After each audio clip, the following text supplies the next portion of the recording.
Shalom sa inyong lahat.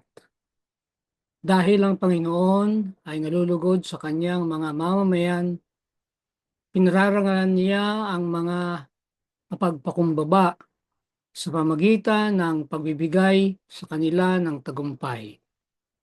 Awit 149:4. Welcome po sa Good and Faithful channel dito sa YouTube. Dalangin kong maging pagpapala ito sa iyo tuwing ikaw ay magbubukas at manunood. Ang pangunahing mapapanood mo ay ang pagtatalakay ng lingguhang pag-aaral ng salita ng Diyos. Darating ang araw na madaragdagan ito ng mga serye ng pag-aaral sa iba pang paksa tungkol sa pagiging katiwala ng Diyos. Manampalataya ka sa Diyos kahit ano'y maaari.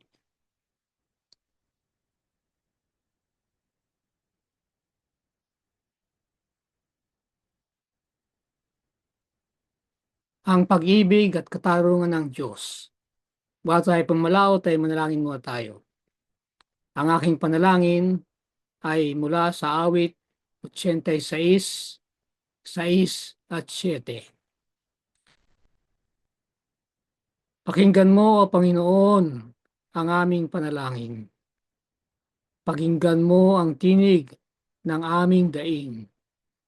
Sa araw ng aming kaguluhan ay tumatawag kami sa iyo sapagkat sinasagot mo kami. Amen.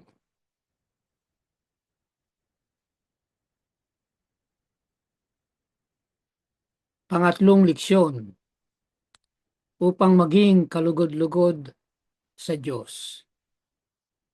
Ang ating susing talata ay Sefanyas 3:17. Ang Panginoon mong Diyos ay nasa gitna mo, isang mandirigma na nagbibigay ng tagumpay. Siya'y magagalak sa iyo na may kagalakan. Siya'y tatahimik sa kanyang pag-ibig. Siya'y magagalak sa iyo na may malakas na awitan. May walang puso, malamig at walang damdaming mga salita. Ito ba ang paraan ng pagtungon sa Diyos sa atin? Tayo kaya'y talagang magiging kalugod-lugod sa Diyos? Mahirap may sa isip. Kahit tayo bilang mga nagkasalang tao, nasira ng kasalanan at mahilig sa masama, oo, maaari tayong maging kalugod-lugod sa Diyos. Sa ibang salita, hindi tumitingin sa atin ang Diyos o ang mga kaloob na dinadala natin sa Kanya na may saloobin noong Ama. Kataliwas nito, maaari tayong maging kalugod-lugod sa Ama, subalit sa pamagitan lamang ni Kristo. Muli ay tatlong paghahati. Una, mga leksyon mula sa alibughang anak. Ikalawa, paanong mapapalugod ang Diyos. Ikatlo, mga tugon sa pag-ibig ng Diyos. Doon sa una ay dalawang tatalakayin, higit na may halaga kaysa maisaisip mo. Ikalawa ay magagalak na may kagalakan. Sa ikalawa ay ganoon din dalawa. Kalugod-lugod sa Diyos, batong buhay. At sa ikatlo, isang nararapat na mithiin. Unang pagkakahati. 1:15-20 hanggang 24. Siya'y tumindig at pumunta sa kanyang ama. Subalit habang nasa malayo pa siya, natanaw siya ng kanyang ama at ito'y awang-awa sa kanya. Ang ama'y tumakbo, niyakap siya at hinagkan, at sinabi ng anak sa kanya, Ama, nagkasala ako laban sa langit at sa iyo. Hindi na ako karapat-dapat na tawaging anak mo. Subalit sinabi ng ama sa kanyang mga alipin, Dali, Dalhan ninyo rito ang pinakamagandang kasuotan at isuot ninyo sa kanya.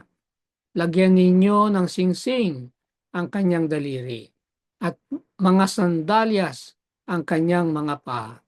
At kunin ninyo ang pinatabang guya at patayin ninyo at tayo'y kumain at magdiwang. Sapagkat ang anak kong ito'y patay na at muling nabuhay, siya'y nawala at natagpuan, at siya'y nagsimulang magdiwang. Ito ay alam natin ang kwento tungkol sa anak na hiningi ng maaga ang kanyang mana at umalis, the prodigal son. Walang sino man, kahit ang pinakamasamang makasalanan o pinakamasamang gumawa ng masama, ang hindi iniibig ng Diyos. At dahil pinahalaga ng Diyos ang tao, nang higit sa maaaring maisaisip natin, hindi siya nalulugod sa kasalanan dahil iniibig niya tayo at nalalaman kung ano din naman ang ginagawa sa atin ng kasalanan. Tinatanggihan ang kanyang ama. Sa kwento ng alibugha, sinasabi ni Jesus ang anak ng lalaki ay hiningi ng maaga ang kanyang mana, buong epektibong tinatanggihan ang kanyang ama at sambahayan ng kanyang ama. Ang alibughang anak pagkatapos ay naparoon upang lustayin ang kanyang mana at napilitan sa kahirapan at gutom. Kinakainggitan ang mga baboy na kumakain sa labangan. Napagtantong ang mga lingkod sa tahanan ng kanyang ama ay may higit na sapat na pagkain. Nagpasa siyang bumalik sa tahanan, umaasang maging isang lingkod. Isang problemang negatibong reaksyon. May mga ama na itataboy ang gayong anak kapag bumalik. Kinuha mo ang iyong mana at pinutol mo ang iyong sarili mula sa aking tahanan. Wala ka ng tahanan dito. Iyon ay magiging isang lohikal at kahit pa resonabling saloobin, hindi ba? Sa mga mata ng ilang magulang, ang anak ay sumobra na upang matanggap pabalik sa tahanan, lalo na bilang isang anak. Kaya nga sa talata ay inisip na niya na hilingin na maging isang alipin na lamang o lingkod, sapagkat ang mga lingkod ay masagana sa pagkain kaysa sa kanyang katayuan. Ang maawaing tugon ng ama. Subalit sa talinghaga, ang ama, kumakatawan sa Diyos mismo, ay hindi tumugon sa anumang gantong mga paraan. Sa halip, habang nasa malayo siya, ang alibughang anak, natanaw siya ng kanyang ama at ito'y awang-awa sa kanya. Ang amay tumakbo, niyakap siya at hinagkan. Lucas 15:20. Kahit pa itinuturing na hindi kapitapigan ang gayong pagkakataon para sa Panginoon ng tahanan upang tumakbo para salubungin ng isang tao, ang ama sa kanyang dakilang awa ay tumakbo upang salubungin ang kanyang anak at lalo pang kamangha-mangha ibinalik siya sa kanyang sambahayan. Nagsasaayos pa nga ng isang selebrasyon para sa kanya. Nagpapahiwatig ng kadakilaan ng awa ng Diyos para sa bawat naliligaw na tao at ang kagalakan niya kahit sa isang taong bumalik sa tahanan. Ano ngang larawan ng Diyos? Ang reaksyon ng nakatatandang anak. Ang kawili-wili ay ang reaksyon ng isa pang anak, yung elder brother, na nagalit. Bakit ang reaksyong ito'y tulad ng isang reaksyon ng tao? Base kahit man lang sa bahagi ng pagiging patas. At kaya maiintindihan, di ba? Sabi nung nakatatanda, tagal na akong naglilingkod sa iyo, pero kahit na isang maliit na kambing, hindi ka nagpapatay para sa akin. Hindi nga naman patas, ano? Yung bunsong anak na lumayas, inubos ang mana, pagkatapos ay bumalik, binigyan pa ng party. Saan ang patas dyan? Ano gayunman ang itinuturo sa atin ng kanyang bahagi sa kwento tungkol sa kung paano ang konsepto ng tao tungkol sa pagiging patas ay hindi nagsasabi ng malalim ng ebanghelyo o pag-ibig ng Diyos para sa atin. Kapag isyo ng pagiging patas, sa tingin ng tao, ito'y hindi. Ngunit pag ang isyu ay sa kaligtasan ng tao, makikita natin ang ginawa ng Ama ay marapat lamang sa isang taong nagsisisi at naghahangad ng kaligtasang inaalok ng Diyos. Pangalawang pagtatalakay, magagalak sa may kagalakan. Sefanyas 3:17. Ang Panginoon mong Diyos ay nasa gitna mo, isang mandirigma na nagbibigay ng tagumpay. Siya ay magagalak sa iyo na may kagalakan. Siya ay tatahimik sa kanyang pag-ibig. Siya ay magagalak sa iyo na may malakas na awitan. Ang kagalakan sa kanyang tinubos na bayan. Mariing ipinapakita ng Sefanyas 3:17 ang kagalakan ng Diyos sa kanyang bayang tinubos. Tungkol lang sa bawat salita para sa tuwa at galak sa lengguaheng Hebreo ay nakasiksik dito sa isang talata. Naglalarawan ng kagalakan ng Diyos sa kanyang tinubos na bayan. Ang sinasabi rito ay yung napakaraming mga iba't ibang paraan sa salita ng Hebreo ng tuwa at galak ay ginamit sa talatang ito.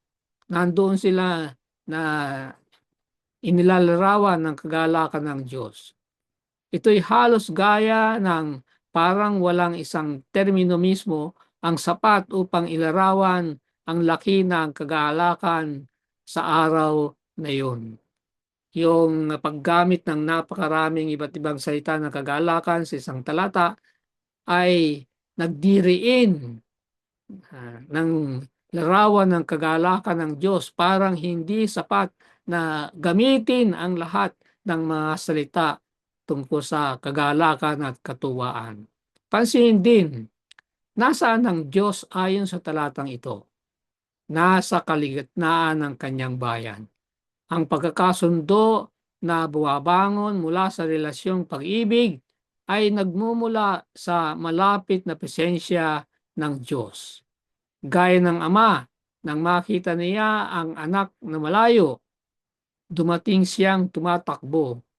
Dito ang Diyos ay nasa kalagitnaan ng kanyang bayan. Isang pagkakatulad sa kasal. Sa Isaiah 62:4, ang katulad na paglalarawan ay nahihayag sa isang pagkakatulad ng kasal. Ang bayan ng Diyos ay tatawaging Hephzibah, na nangangulugang ang aking katuwaan ay nasa kanya. At ang lupain ay tatawaging Beulah, na nangangahulugang may asawa. Bakit? Dahil sa talata ay nagsasabing ang Panginoon ay malulugod sa iyo at ang iyong lupain ay magiging may asawa.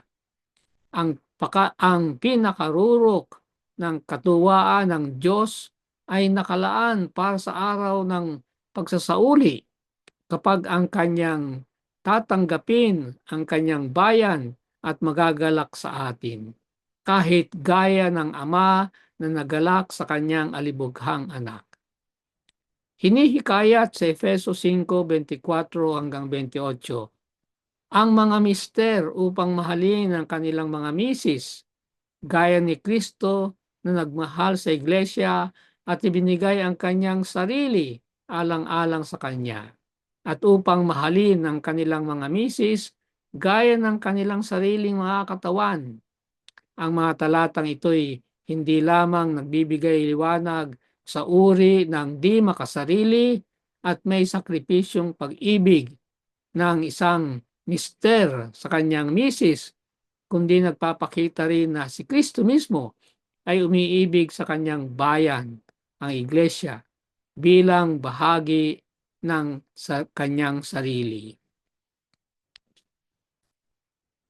Pangalawang pagkakahati at unang pagtatalakay, Kawikaan 15:8 at 9. Ang handog ng masama sa Panginoon ay kasuklam-suklam, ngunit ang dalangin ng matuwid ay kanyang kaluluguran.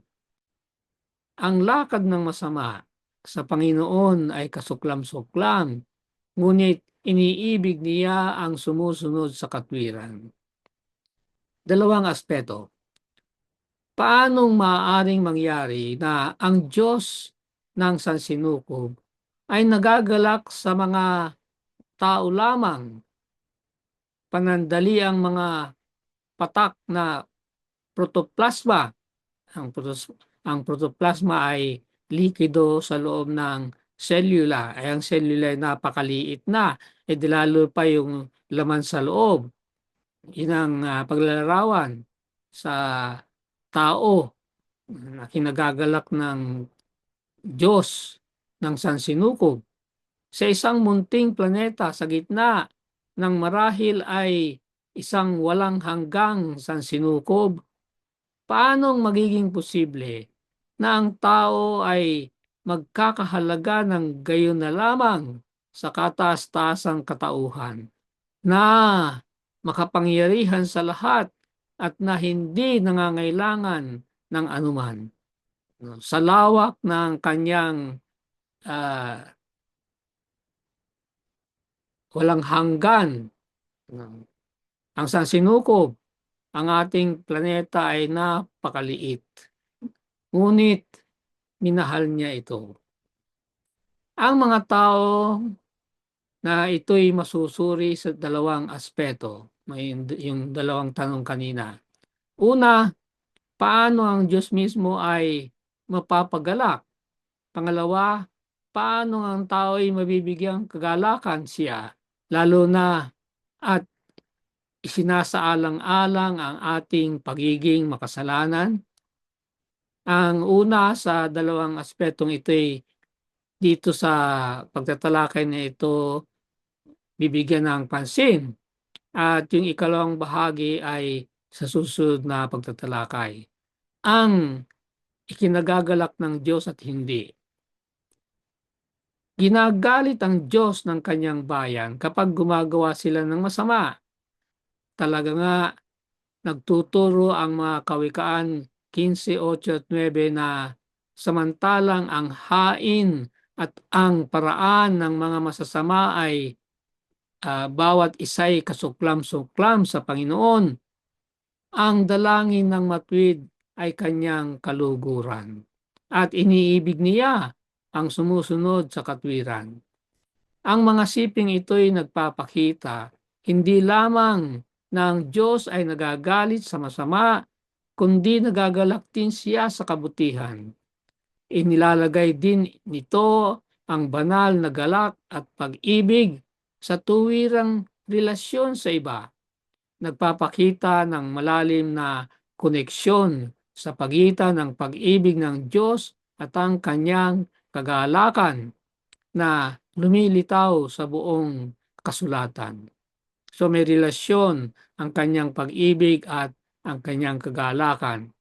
Yang parehong yan ay may malapit na relasyon.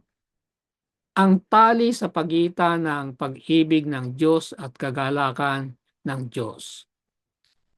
Ayon sa awit 146, talatang 8, Iniibig ng Panginoon ng matuwid.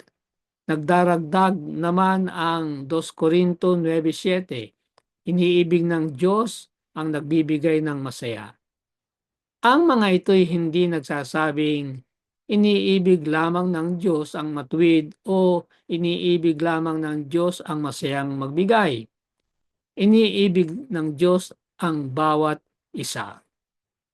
Gayunman, para maparating ng anuman ang talatang ito, dapat mga hulugan ang mga ito na iniibig ng Diyos ang matuwid at ang masayang magbibigay sa isang natatanging kaisipan. Iniibig niya ang lahat kahit na yung hindi kaibig-ibig. Kaya yung sinasabi rito na iniibig niya ang matuwid at ang masayang nagbibigay ay titignan natin sa puntong natatangi ang pag-ibig nila ng Diyos sa kanila. Ang nakita natin sa mga Kawikaan 15, talatang 8 at 9 ay nagbibigay ng palatandaan. Iniibig ng Diyos ang mga ito at iba pa sa isipan ng pagiging nasisihan sa kanila. Yun ang pagiging natatangi sa pag-ibig sa matuwid at sa masayang nagbibigay. Iniibig sila na may kagalakan. Isipin ang tungkol sa kung gaano buong lapit na nakatali ang langit at lupa na ang Diyos, ang manlalalang ng sansinukob, ay maaaring maging napakalapit sa nasangkot kahit sa damdamin kasama natin. Anong pag-asa ang dapat na ibigay sa atin nitong kamanghamanghang isipan, lalo na kung ikaw ay nakararanas ng kahirapan. Pangalawang pagtatalakay sa ikalawang pagkakahati. 1 Pedro 2:4 at 6. Lumapit kayo sa kanya, isang batong buhay. Pagaman itinakwil ng mga tao, gayon may pinili at mahalaga sa paningin ng Diyos.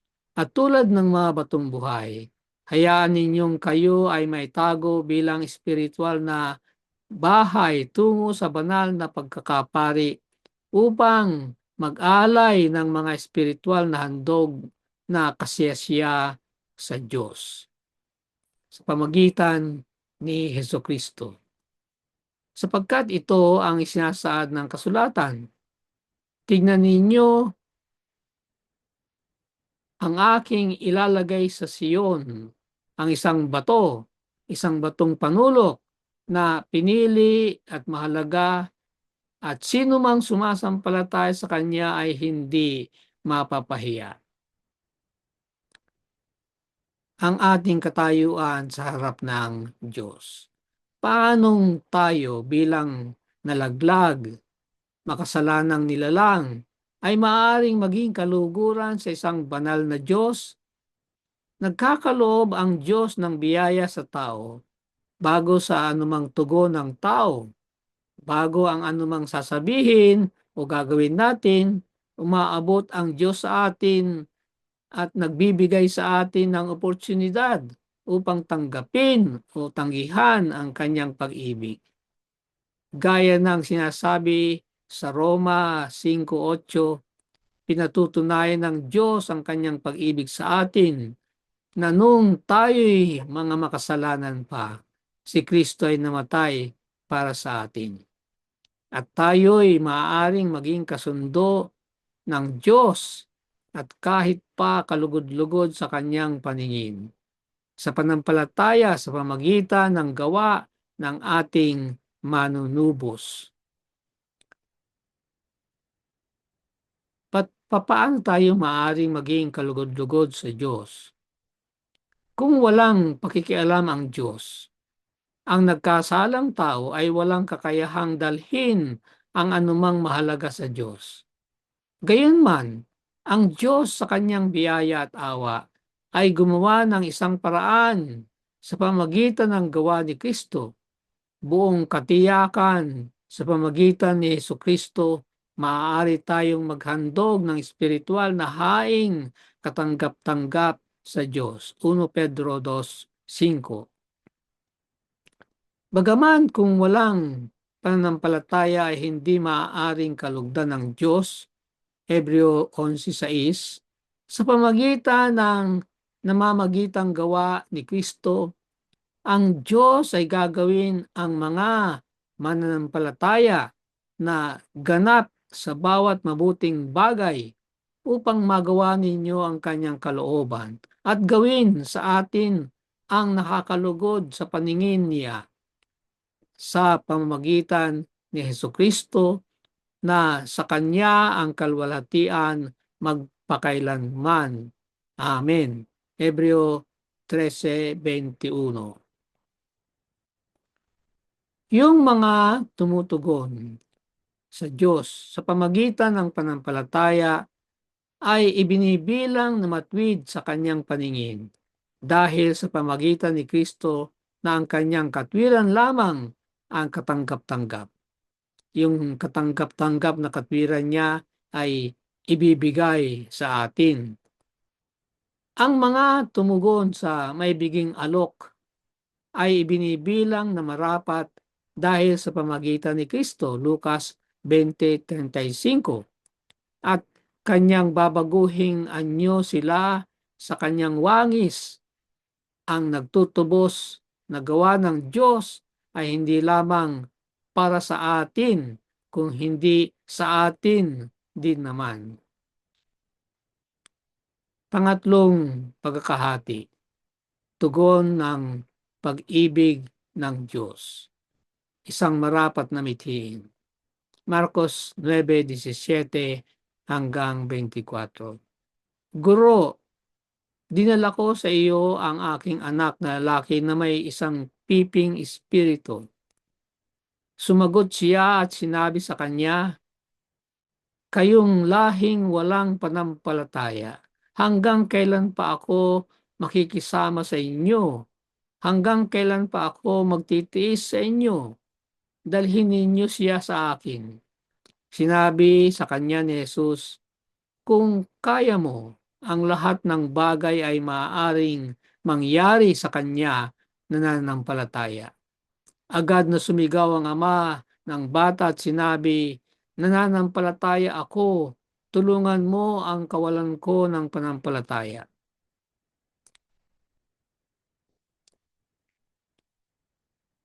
Maibiging nabibilang tayo sa mga matwid.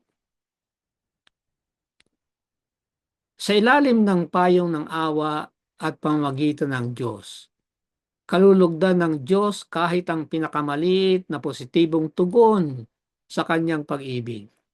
Sa pamamagitan ng isa na siya lamang ang karapat-dapat ng pag-ibig at sa sarili niya ay buong sakdal na matuwid. Bawat isa sa atin ay may bibilang na matuwid at isasama sa mga minamahal ng Diyos na mabubuhay kasama niya sa sakdal na pag-ibig sa walang hanggan.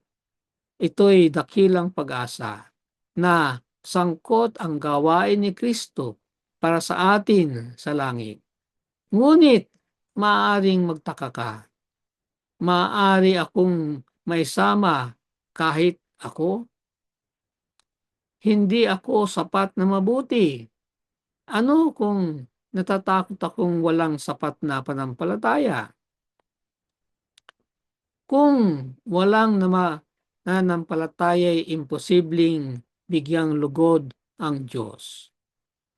Hindi makapagpapalayas ng demonyo ang mga alagad. Tila nawala ang lahat ng pag-asa. Subalit dumating si Jesus at sinabi sa Ama, kung kaya mo, ang lahat ng bagay ay maaaring mangyari sa Kanya na nananampalataya. Marcos 9:23. At naluluhang tumugod ang Ama. nananampalataya ako. Tulungan mo ang kawalan ko ng pagsisisi. Pansining hindi sinabi ni Jesus sa lalaki, bumalik ka sa akin kapag meron ka ng higit na panampalataya. Sa halip, ang kanyang hiyaw, tulungan mo ako, ang kawalan ko ng panampalataya ay sapat na. Itong pangyayaring ito ay dun sa insidente ng bundok ng pagbabagong anyo, Mount of Transfiguration. Siya naman ang Panginoon, ang tatlong alagad niya sa tuktok ng bundok, yung inner disciples. At doon nakita nila ang pagpapakita ni Moises at ni Elias. Ang siyam na mga alagad ay nandun sa paanan ng bundok. Dumating ang ama na may problema ang kanyang anak, hindi nila mapalayas yung demonyo. Samantalang bago sa karanasang ito, ang mga alagad ay inutusan ng dala-dalawa at binigyan sila ng kapangyarihan na magpalayas na demonyo, magpagaling ng may sakit. Ngunit ngayon ay hindi nila magawa. Imposibleng mapalugod ng Diyos ang Diyos kung walang panampalataya, Hebreo 11:6. At gayon man, tinatanggap ni Jesus kahit ang pinakamaliit na panampalataya. At dahil sa panampalataya sa pamagitan ng intersesyon ni Kristo, maaari tayong maging kaluguran sa Kanya. Sa pamagitan ng panampalataya at dahil sa gawain ni Kristo para sa ating kapakanan, ay makakatugon tayo sa mga paraang nakakalugod sa Diyos. Katulad sa paraan ng isang taong ama na nalulugod kapag ang isang anak ay nagdadala sa kanya ng isang regalong kung hindi ay walang halaga. Maging kasiyasiya sa Diyos. Kaya dapat sumunod tayo sa payo ni Pablo na gawin nating mithiin ang maging kasiyasiya sa Diyos at dapat nating hingin sa Diyos na baguhin ang ating mga interes upang isama ang pinakamabuting interes ng mga minamahal natin at upang palawakin ang ating pagmamahal upang maipaubot ito sa iba pa. Magmahalan kayo na may pag-ibig bilang magkakapatid. Sa pagpaparangal sa iba ay mag-unahan kayo. Huwag maging tamad sa pagsisikap, maging maalab sa espiritu na naglilingkod sa Panginoon. Magalak kayo sa pag-asa, maging matiisin sa kapighatian, matiyaga sa panalangin. Magbigay sa mga pangangailangan ng mga banal at magmagandang loob sa mga dayuhan. Roma 12:12 hanggang 10 hanggang 13. Huling salita. Bigo ang Panginoon kapag ang kanyang bayan ay naglalagay ng mababang palagay sa kanilang sarili. Nais niya ang kanyang mana ay pahalagahan ang sarili ayon sa halaga na inilagay niya sa kanila.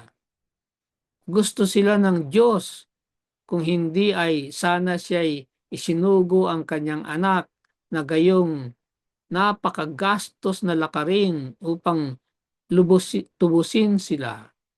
Mayroong siyang gamit para sa kanila at siya'y lubos na nalulugod kapag humihiling sila ng pinakamataas sa kanya upang maluhati nila ang kanyang pangalan. Amen. Ang dalangin ko para sa iyo. Sa ngalan ng ating Panginoong Hesus, ang minamahal na anak ng Diyos, na sa Kanya ako ay lubos na nalulugod, dalangin kong Gaya niya, ang buhay mo ay niluluwalhati rin ang ating Ama sa langit. Amen. Sumainyo ang Good and Faithful channel dito sa YouTube. Ako'y nagpapatuloy na nagpapasalamat sa mga taong tumutulong na makarating ito sa ibang sa kaalaman ng marami pa. Pagpalain nawa sila ng Diyos. Malaki ang iyong magiging bahagi sa ministeryong ito kung ikaw ay magsusubscribe, kung hindi pa. At kung naging pagpapala ito sa iyo ay mag-share at mag-like. I-click na rin ang notification bell upang kaagad ay malaman mo kapag may bagong video. Ang PowerPoint presentation ay makukuha rin kapag hiningi sa aking Messenger account. Maraming salamat. Magkita tayo sa susunod na linggo.